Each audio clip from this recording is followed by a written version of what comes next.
शताब्दी की शुरुआत में एक संत हुए यूरोप में जिनका नाम था वैलेंटाइन। ये हुए रोम में, और उस समय रोम का राजा था क्लॉडियस, बड़ा क्रूर आतंकी। उसकी क्रूरता और आतंक के किस्से यूरोप के इतिहास में भरे पड़े। तो क्लॉडियस जो है कहता है कि भाई हम तो महान यूरोपियन परंपरा के वाहक हैं, जिसमें स्त्री को तो रखेल बना के ही रखा जा सकता है, पत्नी का दर्जा उसको देना मूर्खता है। उसी क्लॉडियस के राज्य में ये वैलेंटाइन हो गए, जो गांव गांव घूम घूम के कहते थे कि भाई शादी करो, शादी करके रहो और एक पत्नी के साथ रहो। साहित्य का थोड़ा अध्ययन किया और भारतीय साहित्य से उन्हें पता चला कि एक पत्नी के साथ रहना, एक स्त्री के साथ रहना कितना सुखद होता है। उसमें कॉम्प्लिकेशंस कम होते हैं, उसमें बीमारियां कम होती हैं, वेनरल डिसीजेस बहुत कम होते हैं। ये सब उन्होंने पढ़ लिया। और ये भारत का साहित्य उनको मिला कैसे? ये मिला इस तरीके से कि भारत का व्यापार बहुत चला है यूरोप के लोगों के साथ वाया अफ्रीका। 5वीं शताब्दी की शुरुआत में और 4वीं शताब्दी के अंत में वैलेंटाइन को भारत का कोई शास्त्र मिल गया। उसका उन्होंने अध्ययन कर लिया। अध्ययन करके पता चला कि भारत की परिवार व्यवस्था कुछ इस तरह की है। तो उन्होंने भरपूर प्रचार किया पूरे रोम में घूम घूम कर कि शादी करो, शादी के बाद रहो। तो वैलेंटाइन मशहूर हो गए रोम में शादी कराने के लिए। तो वो क्या करते थे? व्याख्यान देते थे गांव गांव जाके, और लोगों को समझाते थे शादी करने के क्या फायदे हैं और शादी करने के बाद शारीरिक संबंध रखने के क्या फायदे हैं, वो सब समझाया करते थे। क्लॉडियस जो था उनसे चिढ़ता था हमेशा।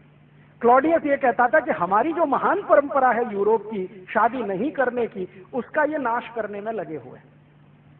बहुत ज्यादा गुस्सा जब आया क्लॉडियस को, तो क्लॉडियस ने क्या किया? वैलेंटाइन को फांसी पर चढ़ाने का आदेश दे दिया।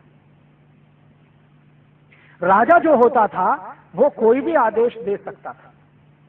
राजा के मुंह से निकले हुए शब्द ही कानून माने जाते थे।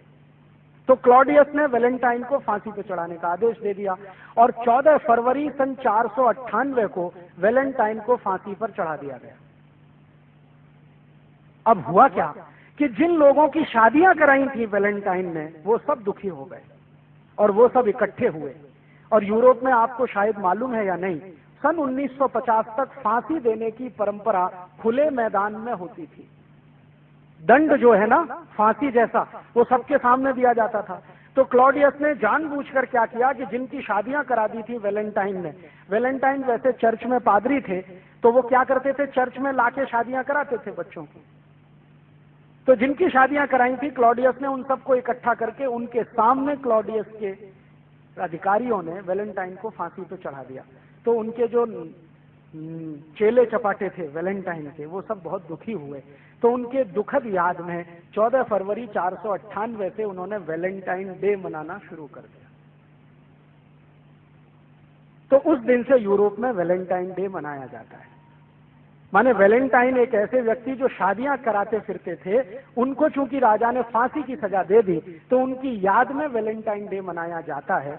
ये है वैलेंटाइन डे की हिस्ट्री का उनका पारिवारिक जीवन। अब हमारे यहाँ ये जो वैलेंटाइन आ गया है, स्कूलों में, कॉलेजों में बड़े धूमधाम से मनाया जा रहा है।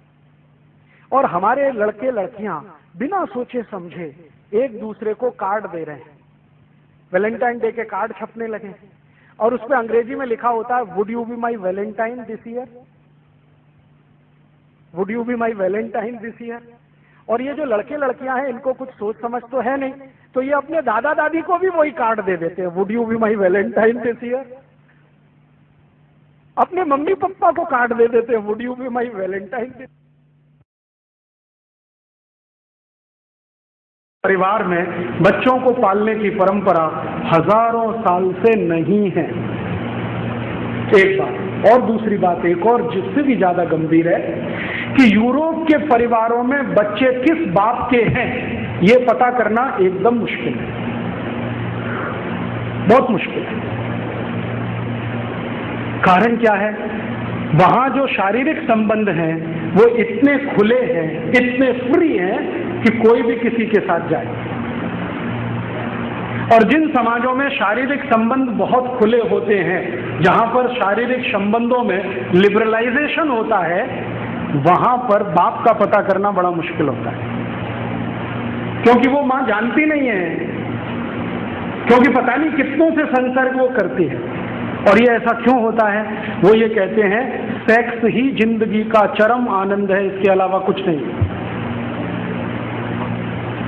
तो सेक्स भोगने के लिए एक पति से संतुष्ट होते हो तो ठीक है, नहीं तो 2 के पास, 3 के पास, 5 के पास, 10 के पास, 20 के पास, 50 के पास, कोई फर्क नहीं पड़ता, क्योंकि सेक्स संतुष्टि ही जिंदगी का चरम आनंद है, ध्यान रखना। और ये प्लेटो कहता है, अरस्तु कहता है, लिबनिट्ज कहता है, दिकार्ते कहता है, रूसो कहता है, सारे फिलोसोफर कहते हैं कि हमारी जिंदगी का चरम आनंद ही ये है, सेक्स में डूबना। तो एक से नहीं मिलेगा तो दूसरा, दूसरे से नहीं मिले तीसरा, तीसरे से नहीं मिले चौथा। इसलिए शारीरिक संबंधों में कोई मर्यादा नहीं है, इसलिए वहां विवाह करना जरूरी नहीं है। इसलिए यूरोप में विवाह नहीं होते। आपको मालूम है आज भी यूरोप में 70% बिना विवाह के लोग रहते हैं। एक अंग्रेजी में आजकल शब्द आया है लिव इन रिलेशनशिप, बहुत चल रहा है। इसका मतलब है बिना विवाह के साथ साथ रहना। 2 दिन एक के साथ रहना, 3 दिन दूसरे के साथ, 5 दिन तीसरे के साथ, महीने चौथे के साथ, 2 महीने पांचवें के साथ, साल भर में 10-20 बदल दो। ये आज की परंपरा नहीं है, हजारों साल की। तो विवाह होता नहीं है, बिना विवाह के ही सब होता है। तो विवाह की परंपरा भी नहीं है, मान्यता भी नहीं है, इसलिए विवाह करना, कराना वहां कुछ महत्वपूर्ण बात नहीं मानी जाती। अब जहां सेक्स संबंध ही जिंदगी का सारा उत्कर्ष है, चरम है, तो वहां फिर मान्यता क्या है? वहां मान्यता यह है कि स्त्री और पुरुष ऐसे ही हैं जैसे इस्तेमाल करने वाली वस्तुएं। जब तक मजा देती हैं इस्तेमाल करो, जिस दिन नहीं देती है फेंक दो, नहीं ले आओ। तो महिला जब तक आनंद दे रही है तब तक रखो, जिस दिन बेकार हो गई घर के बाहर निकालो, दूसरी ले आओ, बाजार में मिलती है। अब परिणाम क्या होता है कि एक साथ बहुत सारी महिलाओं से शारीरिक संबंध रखना, तो पता कैसे चले बाप कौन सा है? अब जहां सेक्स संबंध ही जिंदगी का सारा उत्कर्ष है, चरम है, तो वहां फिर मान्यता क्या है? वहां मान्यता यह है कि स्त्री और पुरुष ऐसे ही हैं जैसे इस्तेमाल करने वाली वस्तुएं। जब तक मजा देती हैं इस्तेमाल करो, जिस दिन नहीं देती है फेंक दो, नहीं ले आओ। तो महिला जब तक आनंद दे रही है तब तक रखो, जिस दिन बेकार हो गई घर के बाहर निकालो, दूसरी ले आओ, बाजार में मिलती है। अब परिणाम क्या होता है कि एक साथ बहुत सारी महिलाओं से शारीरिक संबंध रखना, तो पता कैसे चले बाप कौन सा है? बिना शादी के बच्चे होंगे तो पता कैसे चले बाप कौन सा है? तो इसलिए यूरोप में परिवार बनता नहीं है। परिवार तो कुछ निश्चित बिंदु से शुरू होता है ना। परिवार तो ऐसे शुरू होता है, मेरी माँ ने कहा देख ये तेरे पिताजी हैं, बस वहीं से शुरू हुआ।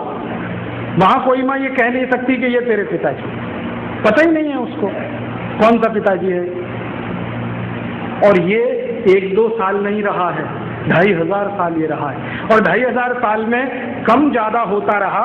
आज भी 2006 में यूरोप में यही चल रहा है। मैक्सिमम लोग लिव इन रिलेशनशिप में हैं, धर्म पत्नी और पति बनके नहीं है। गर्लफ्रेंड बॉयफ्रेंड हैं, पति पत्नी नहीं। जो हमारी परिभाषा है ना पति पत्नी की नहीं। तो वहां फिर होता क्या है? वहां फिर होता ये है कि जब इतने सारे लोगों से इतने तरह के संबंध आप रखें, तो सबसे ज्यादा वेनरल डिसीजेज, सेक्स जनित रोग सबसे ज्यादा इसी समाज में, सबसे। और आजकल तो आप सुनते हैं ना बार बार, वफादार रहो, एक ही पत्नी से संपर्क रखो, नहीं तो ये हो जाएगा, ये हो जाएगा। यूरोप में ये कहानी 2500 साल से ऐसे ही चल रही है। फिर बीच बीच में कुछ लोग ऐसे आए यूरोप में जिन्होंने इसको बदलने की कोशिश की। बीच बीच में उनके समाज में ऐसे लोगों ने जन्म लिया, वो कहने लगे कि ये अच्छा नहीं है, गलत है, इसमें कुछ लिमिटेशंस करो, नियम बांधो, परिवार बनाओ, शादियां करो, शादियों के साथ रहो। ऐसे कुछ लोग आते रहे, लेकिन उनको जिंदा नहीं रहने दिया समाज में। अब मैं कहानी सुनाता हूं। ऐसे ही एक यूरोपियन व्यक्ति थे जो आज से लगभग 1600 साल पहले यूरोप में पैदा हुए। उनका नाम था वैलेंटाइन। और ये कहानी है 478 एडी। एडी माने ईसा की मृत्यु के बाद, आफ्टर डेथ।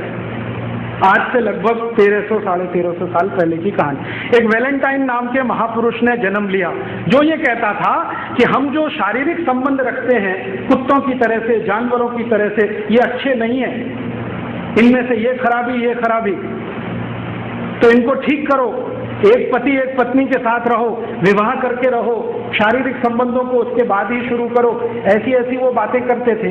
और वो वैलेंटाइन महाशय जो नौजवान उनके संपर्क में आते थे उनको यही सिखाते थे। रोज उनका भाषण यही चलता था। संयोग से वो चर्च के पादरी हो गए, तो चर्च में आने वाले हर आदमी को यही बोलते थे कि भाई शादी कर लो, तभी संबंध रखो, बिना शादी के संबंध मत रखो। तो कोई उनसे पूछता था कि आपको ये वायरस कहां से घुस गया, ये तो यूरोप में है नहीं कहीं। तो वो कहते थे कि आजकल मैं ईस्टर्न फिलॉसफी का अध्ययन कर रहा हूं, उसमें ये समझ में आ रहा है। ईस्ट समझते, ये ईस्ट माने भारत। आज से 1600 साल पहले, 1700 साल पहले का भारत, पूरा ईस्ट लगभग वही था। चीन में भारतीय सभ्यता, बुद्धिज्म। इंडोनेशिया मलेशिया में भारतीय सभ्यता, बुद्धिज्म। जितनी दूर तक नजर जाती है ईस्ट और फार ईस्ट में, सब जगह भारत और भारत ही था। ये बाउंड्री तो अभी बनी। तो वो कह रहे हैं कि मैं आजकल ईस्टर्न फिलॉसफी का अध्ययन कर रहा हूं और मुझे लगता है कि वो परफेक्ट है। उसी के लिए मैं चाहता हूं कि आप ये मानो। तो कुछ लोग मानते थे। तो वो वैलेंटाइन पता है क्या करते थे? चर्च में बच्चों की शादियां कराते थे। चर्च में बच्चों की शादियां कराते थे, और एक दो नहीं, उन्होंने सैकड़ों शादियां कराई। जिस समय ये वैलेंटाइन हुए उस समय रोम में एक राजा था, उसका नाम था क्लॉडियस। बड़ा राजा था, सम्राट है, चक्रवर्ती सम्राट। क्लॉडियस ने कहा कि ये जो आदमी है वैलेंटाइन, हमारी यूरोप की परंपरा को बिगाड़ रहा है। हम बिना शादी करके रहने वाले लोग, मौज मजे में डूबने वाले लोग, और ये सबको शादियां करवाता फिर रहा है। तो क्लॉडियस ने एक दिन आदेश दिया कि वैलेंटाइन को पकड़ के लाओ। तो गया वैलेंटाइन को पूछा, तुम ये क्या गलत काम कर रहे हो, अधर्म फैला रहे हो, अपसंस्कृति ला रहे हो, हमको ये मंजूर नहीं है, वगैरह वगैरह। तो उसने कहा कि मुझे ऐसा लगता है कि यही ठीक है। तो क्लॉडियस ने उसकी एक न सुनी और उसको फांसी की सजा का आदेश दे दिया। तो 14 फरवरी सन 498 को वैलेंटाइन को फांसी हो गई। आरोप क्या था? कि वो बच्चों की शादियां कराते हैं, इसलिए फांसी हो गई। माने शादी कराना जुर्म है, तो फांसी हो गई। जिस दिन उनको फांसी हुई तो जिन बच्चों ने वैलेंटाइन के कहने पर शादियां की थी, उन्होंने वो दिन वैलेंटाइन डे मनाना शुरू कर दिया। अब ये वैलेंटाइन डे की कहानी है। यूरोप में वैलेंटाइन डे होता है क्योंकि वहां शादी नहीं होती, और जो कर ले वो वैलेंटाइन डे मनाता है। अब भारत में बिना अकल, बिना सोचे, बिना समझे हमने वैलेंटाइन डे चालू कर दिया। स्कूलों में, कॉलेजों में पागलों की तरह से Valentine day, Valentine day, Valentine day. और इस धंधे में बड़ी बड़ी कंपनियां लग गई जिनको ग्रीटिंग कार्ड्स बेचने हैं। वैलेंटाइन डे का ग्रीटिंग कार्ड, वैलेंटाइन डे का गिफ्ट, और वैलेंटाइन डे का तो मिठाई, और वैलेंटाइन डे का तो ये, और वैलेंटाइन डे का वो। और टीवी चैनलों ने धुआंधार उसका प्रचार कर दिया। तो गली मोहल्ले छोटे छोटे बच्चे 10-10, 12-12 साल के वैलेंटाइन डे में फंसे हुए हैं। हाँ, और ऐसे मूर्ख हैं कि वो जो कार्ड भेजते हैं ना, उसमें लिखते हैं would you be my Valentine. हाँ, इसका सही मतलब है कि आप मेरे साथ शादी करोगे। और वो एक को नहीं, 10-10 को भेज देते हैं, 20-20 को भेज देते हैं, 25-25 को, would you be my Valentine. अभी मैं तो एक दिन तंग हो गया, परेशान हो गया। बंबई में मैं एक सज्जन के घर खाना खाने गया, तो उनके घर में एक दादाजी हैं, दादाजी 65 साल के। उनको 25 ग्रीटिंग कार्ड आए हैं, लिखा हुआ would you be my Valentine. लिखने वाले कौन है? 15-20 साल के लड़के लड़कियां वो दादाजी को वैलेंटाइन बना रहे हैं। मूर्खों को पता नहीं है कि वैलेंटाइन होता क्या है। बिना सोचे बिना समझे ये जो हम लेते हैं ना, ये ऐसा नाश करता है। तो यूरोप की तकलीफ है, वहां शादियां नहीं होती हैं। शादी कराने वाला कोई पैदा हो जाए तो उसको फांसी हो जाती है, इसलिए वो कभी कभी ऐसे लोगों को याद करने के लिए कुछ सेलिब्रेट करते हैं। हम उनकी नकल करें ये बिल्कुल जरूरी है।